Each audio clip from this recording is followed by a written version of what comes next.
Peter Thiel is an interesting dude for a number of reasons. He's a contrarian on many things, no more so than in his views on education.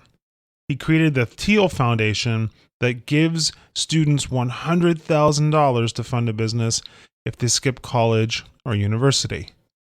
But the most interesting thing about Peter, by far, is that he happens to know the secret question that could make you the next Mark Zuckerberg or Jeff Bezos. He was one of the original founders of PayPal, which was sold to eBay for a then staggering sum of $1.5 billion. The senior members of their team went on to start a number of other billion-dollar companies, earning for themselves the nickname of the PayPal Mafia. Jawed Karim, Chad Hurley, and Steve Chen went on to found YouTube, without which we wouldn't have our daily dose of kittens on treadmills.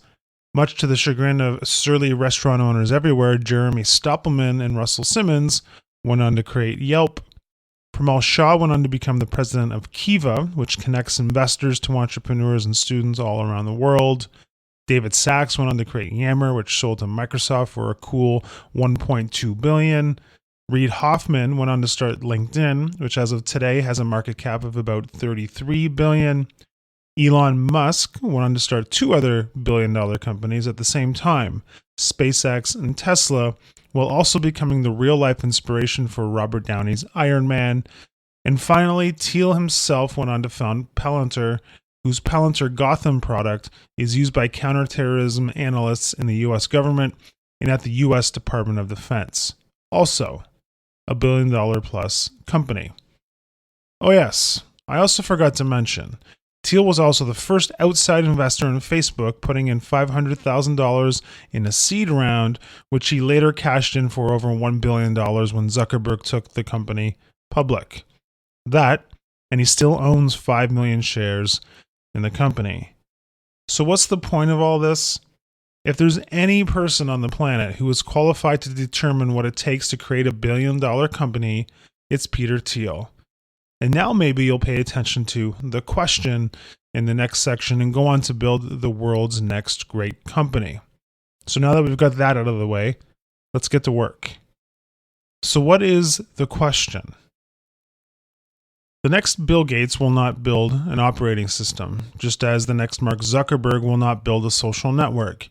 And if you try and mimic what those guys have done, you will most definitely not be following in their footsteps.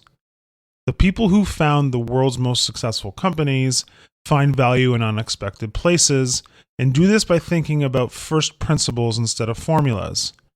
The most contrarian thing of all is not to oppose the crowd, but to think for yourself.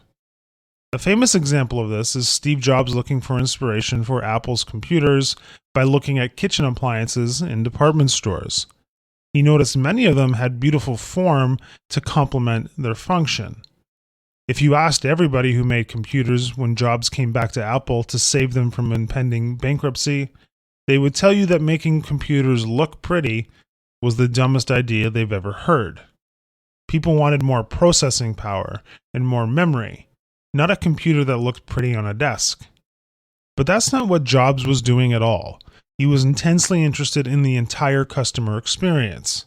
At the time, computers were utilitarian gray boxes, and the last adjective you would use to describe them would be delightful. He understood that the experience customers had in using the machine mattered just as much as what the machine could actually do. And if they carried that approach all the way through the operating system and in the software people would use on the machine, they would have something really special. The first line of iMac computers and everything that came after, the iPod, iPhone, iPad, and now the watch, were Apple's answer to the question. So pay attention. Here's the question. What important truth do very few people agree with you on? Let's unpack this question. As Thiel points out in the book, a good answer to this question looks like this. Most people believe in X, but the truth is the opposite of X. For Steve Jobs, the statement might look like, most people believe that consumers want a machine that has more computing power, but the truth is that what they really care about is an incredible experience while using the machine. But Jobs didn't get to this answer in a flash of insight.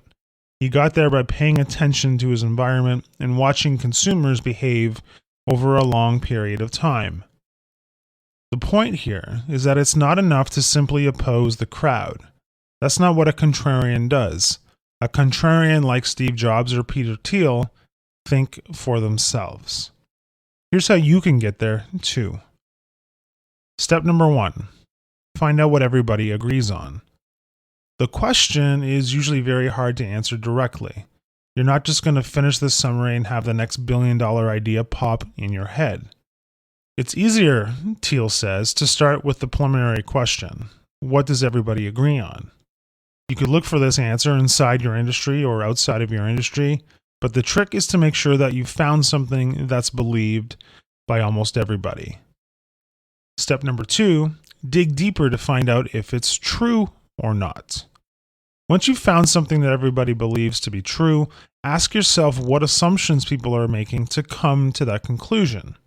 In some cases, you'll find out that everybody believes something to be true simply because they want it to be true. A great example of this comes from the financial industry. Nassim Nicholas Taleb wrote an incredible book called The Black Swan, where he lays out the theory that rare and improbable events occur much more often than we believe they do, and that they have a disproportionate impact on the course of history.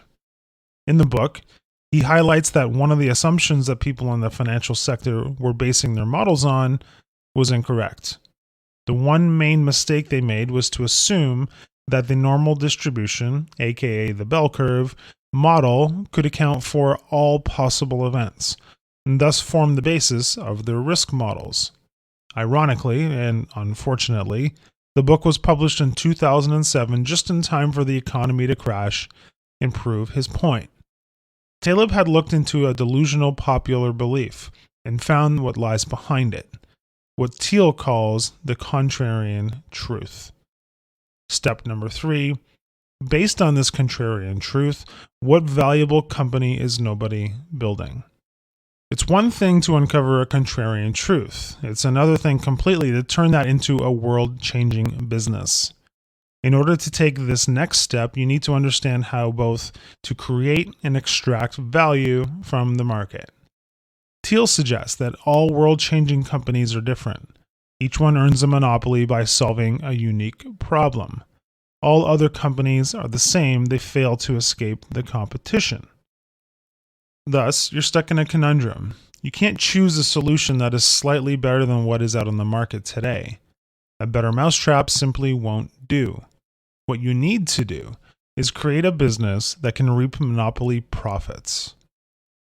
Why you should build a monopoly. Most advice around starting and growing a business focuses on competition, standing out from the crowd, differentiation, and even creating a blue ocean strategy. All start with the premise that you have competition and that you need to be better than them in some important way. But as Thiel points out in the book, focusing on competition misses the point. Tolstoy opens Anna Karenina by observing, all happy families are alike, each unhappy family is unhappy in its own way. All happy companies are different. Each one earns a monopoly by solving a unique problem. All failed companies are the same. They failed to escape the competition. When it comes down to it, competition means no profits for anybody, no meaningful differentiation, and a struggle for survival. Monopolies, on the other hand, enjoy years or even decades of monopoly profits. And it's a virtuous cycle because monopolies can then use those profits to keep innovating, make long-term plans, and finance the ambitious research projects that firms locked in competition can't dream of. Most people miss this obvious opportunity because monopolies are supposed to be a societal evil, mandated out of existence by laws and regulations. But consider Google, who most definitely enjoys a monopoly in the search engine market. Of course, they like to tell the world that they're a technology company with vast ambitions in things like self-driving cars, mobile devices, and wearable computers. But 95% of its revenue comes from search advertising, where it owns 68% of the market. That's the type of company you should be striving to build.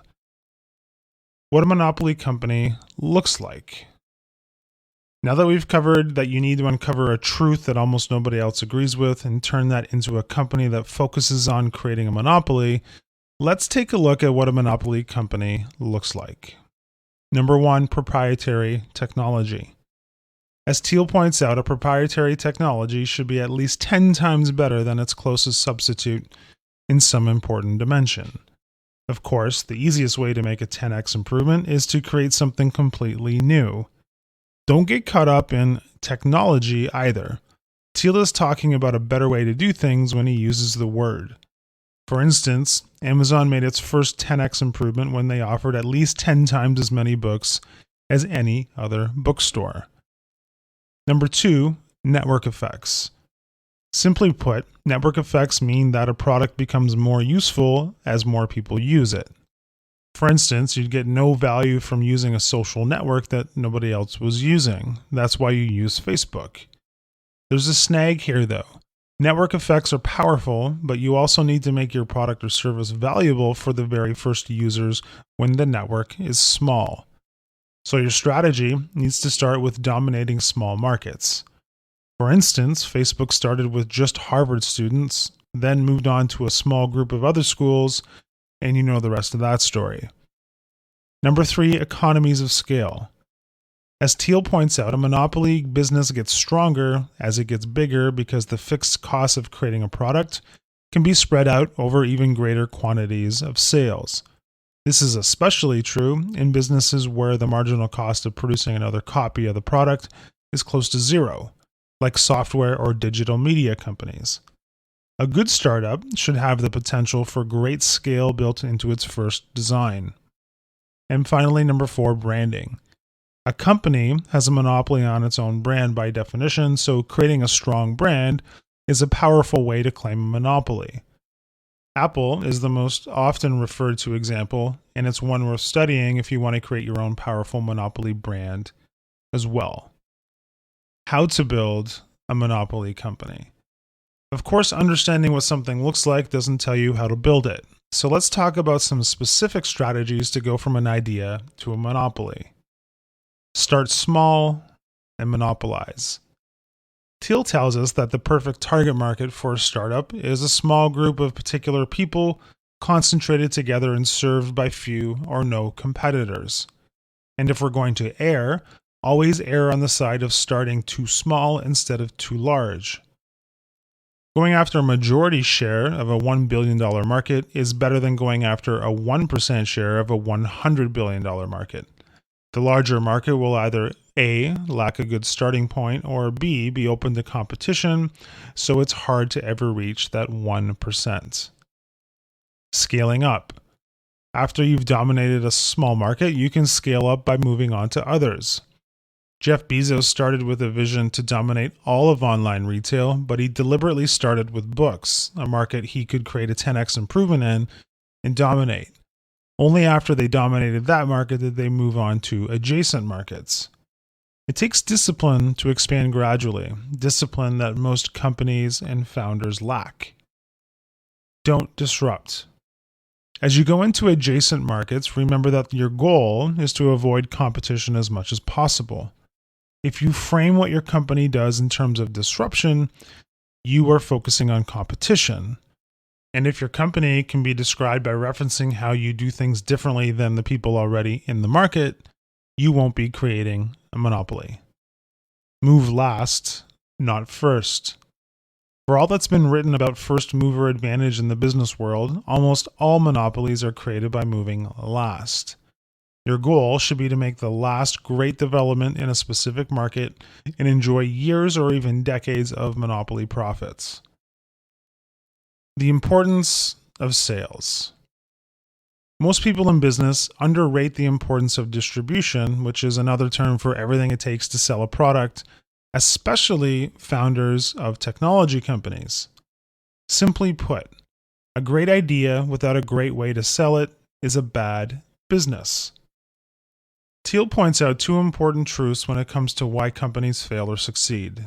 Number 1, most businesses get 0 distribution channels to work. Poor sales rather than a bad product is the most common cause of failure. Number 2, If you can get just one distribution channel to work, you have a great business. If you try for several but don't nail one, you're finished. In fact, superior sales and distribution is so important that it can create a monopoly by itself with no product differentiation. The converse is not true. There's a lot of great sales advice in the book that we don't have time to get into, but there are two main things to remember. First, that the net profit you earn on average over the course of your relationship with a customer, which is customer lifetime value, must exceed the amount you spend on average to acquire a new customer, which is customer acquisition cost. And second, that you can do well at almost any average price point, except for what Thiel calls the distribution doldrums, products priced around $1,000. It's too small to put sales reps on it. You can't afford to pay those reps. And it's too large for a customer to purchase directly from your marketing efforts. So in conclusion, are you ready to change the world? If you can create a business that uncovers a contrarian truth and has the characteristics of a company that reaps monopoly profits, we might just be seeing you on a Forbes richest people list sometime soon. Hi, I'm Rhonda, and this is an exclusive audiobook video recorded for the Audiobook Master Channel. Enjoy your audiobook and have fun learning. Don't forget to subscribe and hit the notification button so you'll get updated on our next upload. If you liked the video, give us a thumbs up and say your thoughts about the book we just covered. Do you want to listen to a summary or review of a book that we haven't covered in the past? Say it in the comments below or send us a message. Don't forget to check our other uploads. Enjoy listening!